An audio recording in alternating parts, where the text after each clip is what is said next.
everyone! Welcome to my channel. If you are new here, welcome and thank you so much for stopping by.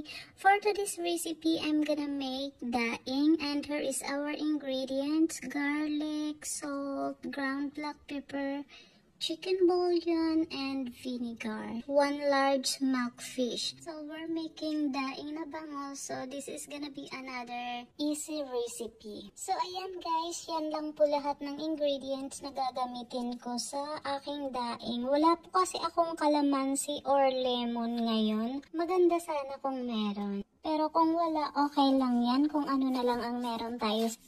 At this point ay gagawin ko po muna yung pang-marinate po nating vinegar.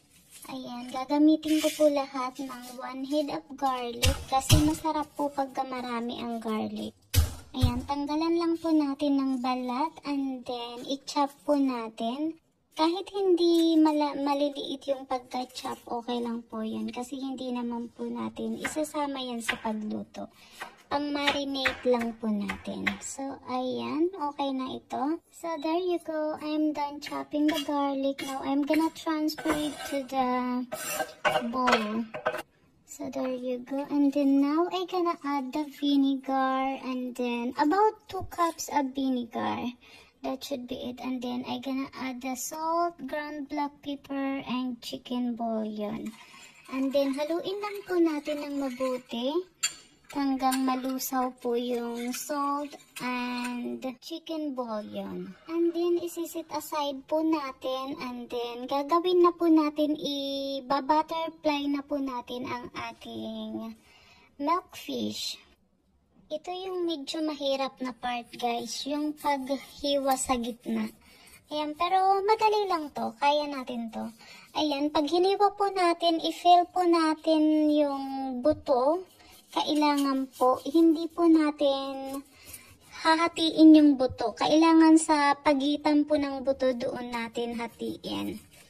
Ayan, ganyan lang po. Mararamdaman mo naman po yung buto niyan.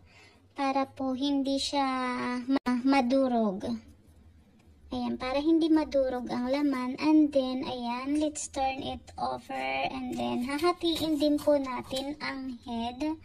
Ganyan, ayan, medyo masakit ito. Ayan, so, okay lang. Be careful po pag ginawa mo ito. And then, be careful din na wag masira yung abdo ng bangus kasi mapait po siya. So, be careful. Ayan, and then, i-slowly lang po natin ang paghati para po hindi madurog yung laman ng ating bangus. Ayan. O, diba? Ang ganda ng pagkahati natin, guys. Hindi siya durog. Ayan. So, ngayon, ay tatanggalan lang po natin ng intestine at saka yung hasang. Tanggalin lang po natin. So, ganyan.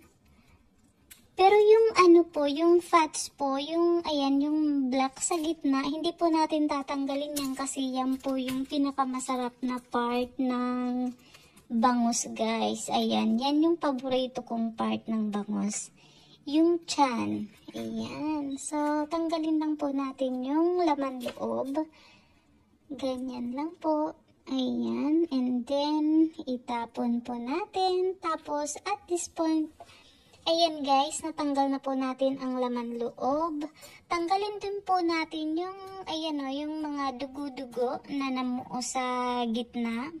Tanggalin po natin yan. Linisin po natin ng mabuti. I-rub lang po natin para matanggal po lahat ng mga dumi-dumi. Ayan, make sure na natanggal lahat ng mga laman loob para malinis po ang ating fish. Pero itong kulay black sa gitna, kasi yung fats po yan siya, hindi po natin tatanggalin yan guys. Tanggal na po natin lahat ng laman loob, huhugasan na po natin. So here we go guys, done na po tayo maghugas sa ating bangus, malinis na po. Ipapat-dry po muna natin using paper towel para po hindi siya maging watery. Ayan, kailangan po natin ipat-dry. Ayan, you don't really have to do it. It's up to you if you wanna do it or not. But yung sa akin ay ipapat-dry ko po para hindi siya maging watery. Para vinegar lang talaga yung mamamare. Pero kung nagmamadali ka, ipat-dry mo na. And then, para babad ka agad. Ayan, one more time. Ipapat-dry ko pa siya one more time para talagang wala siyang water. So, ayan guys, napat-dry na po natin. Ibababad na po natin sa vinegar na sinison po natin ng salt, ground black pepper, and chicken bouillon. Maganda sana kung may lemon or calamansi, kaso wala ako, so ito na lang po. Pero kung may calamansi po kayo, lagyan nyo po. Mabango po kasi pagka may calamansi or lemon. Ayan, i-face po natin yung laman sa ilalim para po manuot yung seasoning sa loob. And then, lagyan din po natin sa ibabaw, ilagay po natin yung mga garlic. Ayan, para maging malasa.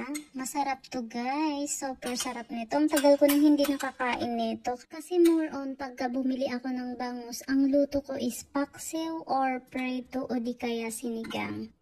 So, at this point, guys, ay ilalagay ko po to sa fridge and then bukas ko pa po to lulutuin. So, i-refrigerate ko siya overnight. Here we go, guys. After overnight po na pag-marinate po natin, ito na po yung itsura niya. Ayan.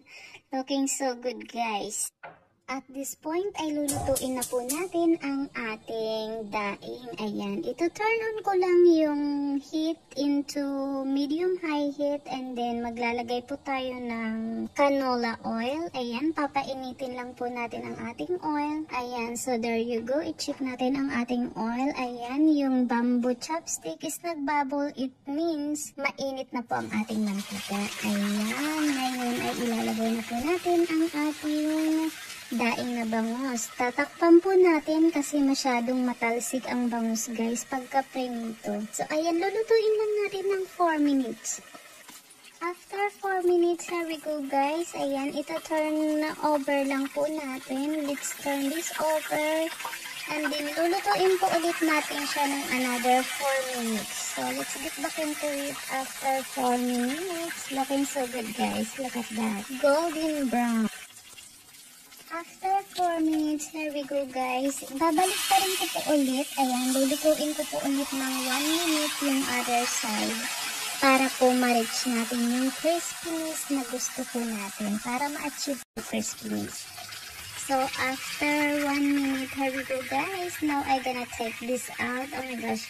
It smells so good guys. It smells so delicious. I can smell the aroma of garlic.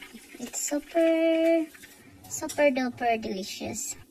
Ayan, tapos na po natin lutuin ang ating daing. Ngayon ay gagawa po tayo ng ating dipping sauce. Gagamit po tayo ng onion, garlic, at saka sili. Ayan, balatan lang po natin ang ating onion. And then, huhugasan po natin. And then, i-chop po natin ng maliliit na cubes. So, masarap itong sausawan natin guys. Vinegar lang yung gagawin kong sausawan. Vinegar and then lalagyan ko siya ng onion at saka garlic and then sili. Ayan, i-crush lang po natin ang ating garlic. 3 lang yung gagamitin ko. Okay na yan siya. Pang sausawan lang naman yan siya. So, there you go. And then, i-chop lang po natin ng maliliit. Ayan, i-chop po natin. Hindi kailangan talagang maliliit. Ayan, ganyan. Okay na po yan siya. And then, i-chop na po natin ang ating onion. So, there you go. Kailangan maliliit lang po ang ating pagka-chop. Ayan, ganyan lang po. Every time na nag-chop ako ng onion, pinapaiyak talaga ako na ito, guys. Ouch, ang sakit. So, here we go guys. Ang atin namang sili ang ating i-chop. Oh my gosh, ang sarap nito. Kung gusto mo maanghang, pwede kang magdagdag ng sili. Ayan, dagdagan mo lang. So, ayan. Ngayon ay ililipat na po natin sa ating maliit na bowl. And then, ilalagay po natin ang ating vinegar. Ayan, and then isi-season lang po natin ng konting asin, paminta, at saka sugar. Ayan, and then yung paminta po natin, konti lang. Ayan, that's enough. And then yung white sugar. Para mabalance po, naglalagay ako ng sugar para mabalance po yung sourness po. At saka kunting tamis. Ayan, para masarap po ang ating sausawan. And then, i-mix lang po natin ng mabuti hanggang ma-dissolve po yung mga ingredients na nilagay po natin. So, ayan, ang sarap. There you go, guys. Oh my gosh, this is mouth-watering. Gutom na ako. Ayan, kaso yung kanin ko is hindi pa luto.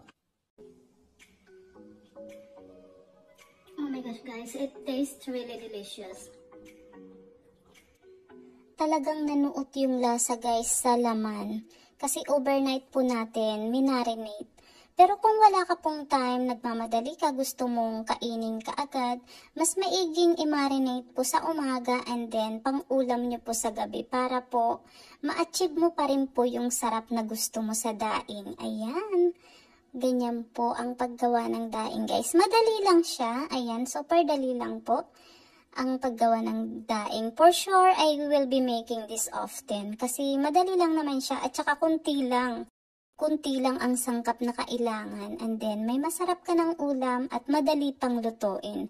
Bukod lang po sa matalsik pagka-prenito. Kaya takpan nyo po. Pagka-prenito nyo po yung daing, takpan nyo lang po para po hindi kayo matilamsikan ng mantika. At kung gagawa man po kayo nito, kung may kalamansi kayo, lemon or lime, lagyan nyo po kasi isa pa po yun sa nagpapasarap at saka mabango po pagka mayroon nun. Wala lang akong lime at saka kalamansi kasi tinamad na ako pumunta sa store.